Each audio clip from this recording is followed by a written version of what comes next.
The legacy of William Edwards Deming in total quality management.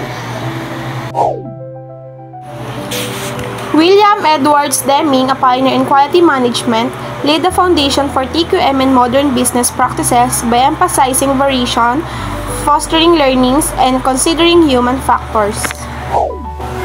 Deming's 14 points for management promoted long-term quality improvement, leadership, and innovation. He also introduced the PDCA cycle or Plan, Do, Check, Act, a key tool for continuous improvement.